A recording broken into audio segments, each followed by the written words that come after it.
Ito yung ano, ibon, ayan o. Bali, ilan piraso lang to. Nasa mahigit 10. May dumaan na naman tayong mga kalapatids na nagbebenta ng mga kalapati. Mga nagbabawas. 15 piraso mga 5. Kung makikita nyo, bago na naman ito. Dito ang ordinary na kulay. At dito syempre yung mga off-color. Mga 5, lagas ang ating kulungan. Ayan o. Solid, walang laman. Ubus. Kahit dito, isa, dalawa, tatlo, lahat bakante. Ang 5 wala ni isa. Ito lang si pabenta sa atin ng tropa. Hindi pa nabibili dahil fancy, medyo mahirap kasi benta yung fancy dito mga 5. Pero yung mga racing, eh, nakita nyo naman, oh, ubus. Wala na. Kahit dito, magkabila. Pero may natira, hindi nila kinukuha dahil sobrang rare at saka mahal eh, no? 7,000 mga 5. Ang rare nito eh, ang ganda-ganda. Makikita nyo mga 5, napakalupit. Oh, pangduluhan. Ito pa isa eh, no? Nakita nyo naman yan mga 5. Ganda niya, Vandenbroek. Ito yung mga super bird natin mga 5. Hindi na nagsabi sa'yo. Ayan, ganda. Super native. Ayan, dali sila lang dalawa na tira, hindi kinuha. Kasi kahit bata eh, talaga ginaayawan siya kasi umiyak-iyak pa yan, napakaliit. Diba, native na native. Pero dahil nga wala tayong laman ngayon eh, syempre kuha tayo ng laman. Lalagay natin laman, nakakuha tayo. Pero iilan lang to, konti. Importante eh, magkaroon siya ng laman dahil nga sobrang ubos ng ating pambenta dun sa labas. Talagang wala natira dahil nga may pumakyaw sa atin, kinuha lahat. Maliban lang dun sa dalawang rare na natira doon mga 5, yung ating super bird na super native. Ito yung ano, ibon, ayan o. Bali, ilan piraso lang to. Nasa mahigit 10. Ngayon lalabas na natin dito sa pwesto para naman may makita na yung mga, kasi may mga pumupunta dito, walang naaabutan. Kaya kumuha tayo. Ay, ilang piraso lang. Yo mga 5, bali habang nagtitinda tayo kanina sa may pwesto natin mga 5 eh, may dumaan na naman tayong mga kalapatids na nagbebenta ng mga kalapati. Mga nagbabawas. Eh syempre pa nga ba, kinuha na natin ulit. Kinuha na natin ulit lahat. Bali ang piraso niya eh 2, 4, 6, 7 8, 9, 10, 11, 12, 13, 14 15 piraso mga 5. Eh pinag-iwalay ko na dahil dito ang, ayan mga 5, makikita nyo, bago na naman ito. Dito ang ordinary na kulay. At dito syempre yung mga off-color. Makita nyo, puro off-color, hiwalay. Off-color tsaka yung classic mga 5. Bali 15 piraso ang dumating na naman mga 5. Ayun, may mga lumilipad-lipad na kalapate. Medyo nag-overfly nga pala yung isa nating, hindi ko alam kung anong kulay yun mga 5. Yung kapatid ng magandang kulay na parang opal. Eh nag-overfly, nagbanda doon. Hindi pa siya bumabalik mga 5. Mamaya akitin natin, titignan natin kung talagang nawala na siya o very bad trip. So ayun mga 5. Ito mansik pa. So ayun mga 5, bali silipin natin yung mga dumating sa atin ngayon dahil nga walang laman yung kulungan natin. Ilalabas ko na rin pati itong mga off color at saka itong mga classic na kulay mga 5. Silipin muna natin. Pero dito sa dinala ng tropa mga 5 eh meron akong isang itatago. Makikita nyo mamaya. Hindi ko siya gagawin breeder at hindi ko rin ikikip mga 5. Itatago lang natin dahil nga malapit-lapit na naman mga 5 ang Pasko. Eh alam niyo naman pag Pasko eh medyo nag-iipon tayo ng mga kalapate para ipamigay dun sa mga batang mahilig mag-alaga ng kalapate dito sa atin. Kahit hindi bata, kahit matanda, pwede rin mga 5. Eh yun eh, free mga 5. Tapos meron pa tayong pakulo sa darating na Pasko.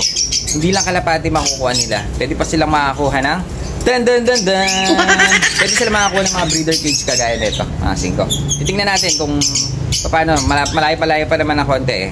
1 buwan na lang mga 5. Ay 2 buwan mga 5. Titingnan natin kung paano ang pamimigay natin. Kung ano pala mga 5. Pero yung sa kalapati eh magi-start na ako. Eh dahil nga kanina dumating to, eh meron akong isang natripan mga 5. Itatago natin at ipapakita ko sa inyo kung pwede na pamigay natin. Hindi ko na siya ibebenta, tatago ko muna. Para sa Pasko to. Sige yung ating off color. At ayun naman yung classic.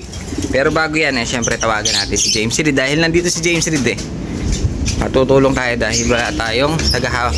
James Reid! Halika dito. Macho! Halika mo na. Bubuhatin. Titignan natin yung mga kalapating dinala dito. Saan? Laki katawan natin James Reid Eto, kasi may dinala sa atin na kalapate. Para makita nila, hawakan mo. Ano kalapate? Ito. Ayan napakaganda. Mag-start tayo dito mga singko. Piliin natin yung mga ilan lang, tapos ilan doon mga singko. Eto, try natin. Yun, yan. Napakagaling mo talagang bata. So ayun mga singko, bali ito yung hindi wala ka pang abs ito bali ito yung unang kalapating hawak natin ni James Reid. Isa siyang cock. Bali off color, red bar na parang grisel na ayun ganda di pa tayo. Ganda, pati mukha, bali cock ito. Ayan siya, bali cock yan mga singko. Pulang-pula yung mata, makita nyo naman. Bali ito, ilalabas na natin ito mamaya. Ayan nakita nyo yung mata mga singko pulang-pula. Pero yung utong ni James Reid itim na itim. Fly check yan. Fly check. Ito. Yung isa ito. Yung red bar naman. Sa red bar. Yun, nasa dulo. Baka sana may makawala. Yun, nakuha ni James Reid. Ito mga sige, maganda rin. Nakita nyo naman. Hindi yan. Maganda ka ba? Sinasabi ko na nga ba maganda lalaki. Kala ko. Ano ka na? Ito. Sige, ito yung parang silver na nakita ko kanina. Kasi yung kanyang leeg hindi brown. Parang gray. Ayan siya. Bali, parang silver siya. Kak pa rin ito. Ayan Kasi dapat ang red bar din yung pula rin sana to. Kasi parang ito mga siko. Tingnan natin. Tingnan mo to red bar natin mga siko. Pula yung leeg. Pero yung kanya silver. Hindi siya pula. Silver siya Napakaganda of color. Bali meron na. Tingnan ko nga itong isang to. White. Yan. Parang babae yan matanda lang. Kaya mga siko. Bali ito. May nakita ako dito. Para siyang grisel na to. Grisel na. Meron siyang leg band. Tsaka borga siya. Ayun siya, borga siya. Pero mukhang babae. Nakita ko parang babae siya. Malaki lang ilong. Medyo may edad na, pero maganda. So ayan. Pwede na muna siguro dito sa ating off color. At dahil si James Reid ay magtatakal na, magpapalaki ng ang abs. Yun Bali dito naman tayo mga singko. Bali ako na lang maghahawak dahil nga may bumibili sa pwesto. Bali dito mga singko may magaganda rin. Tignan natin to. Bali itong hawak natin mga singko isa siyang blue check. Ang itsura niya napakagwapo rin Nakita nyo. Ang ganda ng mukha. Tsaka yung ang lalaki ng katawan. Ayun siya mga singko dito. Medyo maganda Bali cock ito. Meron din siyang leg band.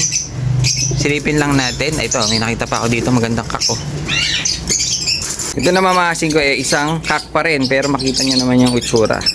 Mukhang hindi papahuli ng buhay ito. Talaga hindi papahuli ng buhay ito. Pumapagaspas pa Kung sa itsura lang talagang nakakatakot yung kanyang mukha. Ayun ganda.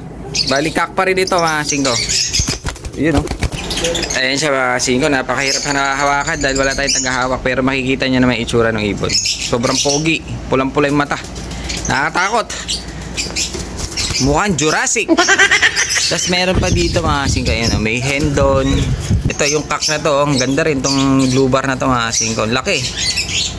Pero yung sinasabi ko sa inyo na itatago natin, ito siya mga singko. Wap, halika dito. Yun. So, yan mga singko, makikita nyo. Ang ganda niya. Bali ito isang hen pa. Hen siya. Meron siyang puyo sa leeg. Ang ganda niya. Bali siya blue check white flight siya mga singko. Meron siyang leg band. Commercial nga lang. Pero ang ganda niya mga singko. Gagawin natin itatago na natin to. Lagay na natin dito. Hihiwalay natin lahat ng mapipili natin. Ipamimigay natin yan sa Pasko mga singko.